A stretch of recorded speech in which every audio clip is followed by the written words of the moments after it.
பெண்களுக்கு பெண்கள் பேண வேண்டிய ஒழுக்கத்தில் மிக முக்கியமானது. அல்லாஹ் ரப்புல் ஆலமீன் சொல்லுகிறான், யா அய்யுஹன் நபி குல் லி அஸ்வாஜிக வ பனாதிக வ நிசாஇல் முஃமினீன், மனைவிமார்களுக்கு, உங்களுடைய பெண் பிள்ளைகளுக்கு, மூமினான பெண்களுக்கு சொல்லுங்கள், யுத்னீன அலைஹின்ன மின் ஜலாபிபிஹின், தங்களுடைய முந்தானைகளை கொண்டு தங்களுடைய உடல் அழகை போர்த்திக் கொள்ளட்டும். குல்லில் முஃமினாத்தி வ குல்லில் முஃமினாத்தி யக்துன்ன மின் அப்சாரிஹின்ன வ யஹ்ஃபظن ஃபுரூஜஹுன்ன வ லா யுப்தீன ஸீனத்தஹுன்ன இல்லா மா ظஹர மின்ஹா, பெண்கள் தங்களுடைய பார்வையை தாழ்த்திக் கொள்ளட்டும், கணவன் அல்லாதவர்களை தவிர வேற ஒருவரை பார்க்க கூடாது. கணவனுக்கு முன்னாடியே டிவியில உட்கார்ந்து பாலிவுட்டையும் ஹாலிவுட் நடிகர்களையும் பார்க்கிறத கூச்சம் இல்லாம அந்த கணவன் ஏற்றுக்கொள்றான்னு சொன்னா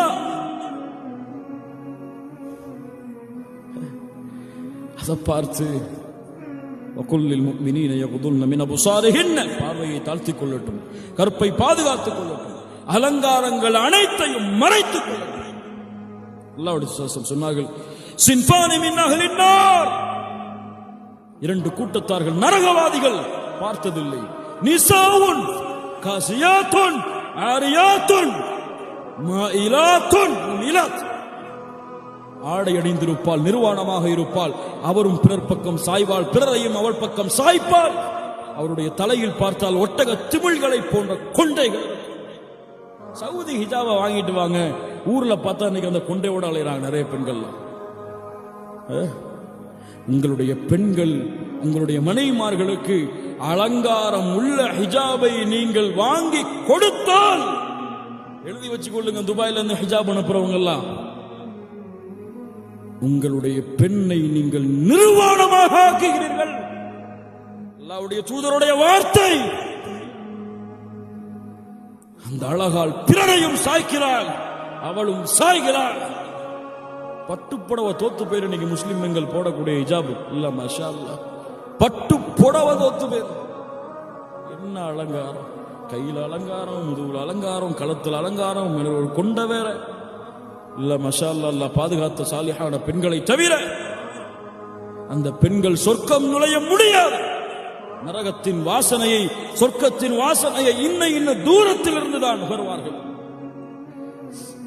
அது போன்று நறுமணம் பூசிக்கொண்டு வெளியே சென்றால் அல்லாஹ்வுடைய ஸல்லல்லாஹு அலைஹி வஸல்லம் சொன்னார்கள், எந்த ஒரு பெண் தன்னை அலங்கரித்துக் கொண்டு நறுமணம் பூசிக்கொண்டு பிறர் அதை நுகர்வதற்காக வெளியில் செல்கிறாளோ ஃபஹிய ஸானியா. தெரியுமா அந்த வார்த்தையுடைய அர்த்தம்? சொல்ல விரும்பல இந்த சபையுடைய ஒழுக்கத்திற்காக. அது போன்று கணவன் அல்லாத பிறரிடத்திலே குழைந்து பேசுவது.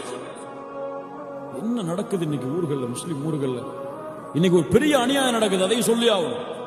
கல்யாணம் முடிச்சு முதல் மாசத்திலேயே மாப்பிள்ளை வெளிநாட்டுக்கு வந்துடுறார், 4 வருஷம் கழிச்சு தான் திரும்பி போறார்.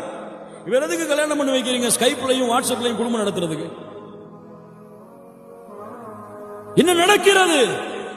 அநியாயம், துரோகம். ஒரு பெண்ணுடைய கடமை மறுக்கப்படுகிறது, ஆணுடைய கடமை மறுக்கப்படுகிறது. பிறந்த பிள்ளைய பார்க்காம வெளிநாட்டில் உட்கார்ந்து வேலை செஞ்சுட்டு உட்கார்ந்து இருக்கிறாங்க. என்ன தேவை? வீட்டில் உட்கார்ந்து ஒரு பொட்டி கடை வச்சு பழச்சிட்டு போலாம், துணியை வச்சு பழச்சிட்டு போகலாம், மனைவி மக்களோட குழந்தைகளோட வாழ்ந்து.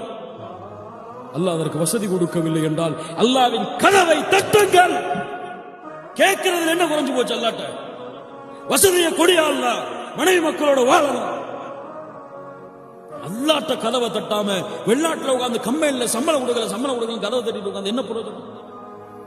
அல்லாட்ட கேளுங்க, அல்லாஹ் உங்களை வாழ வைப்பார். நீங்கள் விரும்புவதை விட சிறந்த வாழ்க்கையாக. இருவரும் பிரிந்து இன்னைக்கு ஊர்கள்ல இல்ல, மாஷா அல்லாஹ், மூமினான பெண்களும் இருக்கிறார்கள். கள்ள தொடர்புகள் சர்வசாதாரணம். மஹரம் இல்லாம வெளியே போறாங்க. ஆட்டோ டிரைவரோடையும் கார் டிரைவரோடையும் வீட்டுல வேலை பார்க்கிற வேலையாரோட கேவலம் கேவலம்.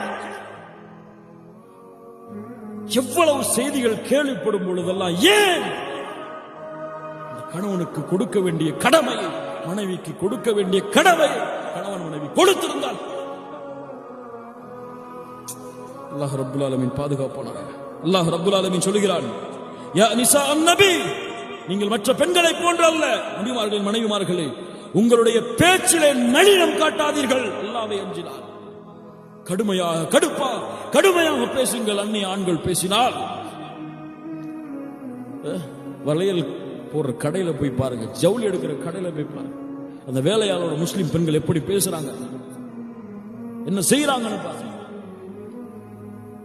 அல்லாஹ் ரப்பல் ஆலமீன் சொல்கிறான், ஏதாவது தேவையை கேட்டால் திரைக்கு பின்னால் இருந்து நபிமார்களின் மனைவிமார்களிடத்திலே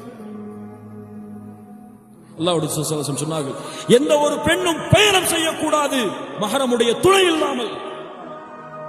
ஒரு சஹாபி கேட்டாங்க, அல்லாஹ்வுடைய தூதரே, ஒரு போர்க்களத்திலே என் பெயர் இருக்கிறது, விடுதலை செய்கிறேன், மனைவியோட ஹஜ்ஜுக்கு செல்ல. மனைவி ஹஜ்ஜுக்கு போறா மஹரம் இல்லாம. இவ்வளவு ஒழுக்கமான மார்க்கம். அல்லாஹ்வுடைய ரசூல் கேட்கப்பட்டது, இய்யாக்கும் வத்துகூல் அலன் நிசா, பெண்களிடத்திலே தனிமையில் சந்திப்பதை எச்சரிக்கிறேன். அல்லாஹ்வுடைய தூதரே, ஒரு அன்சாரி கேட்டார், அஃபரைத்தல் ஹம்வ, என் சகோதரன் மனைவியிடத்திலே பழகுவது எப்படி? அல் ஹம்வ அல் மௌத், உன் சகோதரனுடைய உன்னுடைய கணவன் உன்னுடைய மனைவி உன் சகோதரனிடத்திலே பழகுவது மரணத்திற்கு சமம். அல்லாஹ் மாஷா அல்லாஹ், அல்லாஹ் பாதுகாத்தவர்களை தவிர கேவலம் நடக்கின்ற அனாச்சாரங்களை பார்த்தால் மனதெல்லாம் கொதிக்கிறது. கண்ணியத்துக்குரியவர்களே, மஹரம் பேணப்படுவதே கிடையாது சமூகத்தில். இங்க துபாயில வாழக்கூடியவங்க சில பேர் நண்பர்களோட வெளியே போறோமா, வெளியே போங்க எல்லாம் அனுமதிச்சதுதான். ஒரே டேபிள்ல அவர் மனைவி இங்க, இவர் மனைவி அங்க, நட்பை பரிமாறி போடுறாங்க. என்ன அனுமதி இது? வீட்டில் நண்பன் வந்தால் நண்பனுக்கு அறிமுகம் மனைவியை படுத்தி கொடுக்கிறார்கள். ஹிஜாப் இல்லாமல் நண்பனுக்கு முன்னால் மனைவி வருவதை முஸ்லிம் பெண்கள் அனுமதி, முஸ்லிம் ஆண்கள் இல்ல. மாஷா அல்லாஹ், அல்லாஹ் பாதுகாத்தவர்களை தவிர சாலிஹானவர்கள் இருக்கிறார்கள், அனுமதிக்கிறார்கள். ஆட்டோக்காரன் போறான் வீட்டுக்கு, தோட்டத்தூடு வரைக்கும், வீட்டு வேலைக்காரன் போறான் எல்லா வீட்டுடைய ரூம்களுக்கும். என்ன நடக்கிறது? எங்கே மஹரமான உறவுகள்? ஒரு ஆண் யாரை பார்க்க வேண்டும் குர்ஆன் சொல்லுகிறது, ஒரு பெண் யாரை பார்க்கலாம் குர்ஆன் சொல்லுகிறது. இவ்வளவு நீளமான வசனத்திலே அல்லாஹ் ஒவ்வொரு உறவையும் குறிப்பிட்டு இவங்க மஹரம், இவங்களுக்கு மஹரம். ஏன் ஒவ்வொரு உறவையும் குறிப்பிட்டு அல்லாஹ் சொல்லுகிறார். அல்லாஹ் நம்மை பாதுகாப்பாடாக. இன்ஷா அல்லாஹ் அப்படி இருப்போமா? என் மனைவியை கண்கள் தவிர ஒரு யாரும் பார்க்கக்கூடாது. மூமினுடைய வீரம், ரோஷம் அது போன்று என் கணவனை என்னை தவிர யாரும் பார்க்க கூடாது. இது மனைவியுடைய ரோஷம். ஃபாத்திமா ரலியல்லாஹு அன்ஹா அவர்களுக்கு இருந்தது அழகு. என்ன ஃபாத்திமா, என் நானும் என் கணவனை தவிர யாரும் பார்க்க கூடாது, என்னையும் என் கணவனை தவிர வேறு யாரும் பார்த்துவிடக் கூடாது. அதுதான் அழகு. அல்லாஹ் ரப்பல் ஆலமீன் அந்த பண்பை நமக்கு கொடுப்பான்.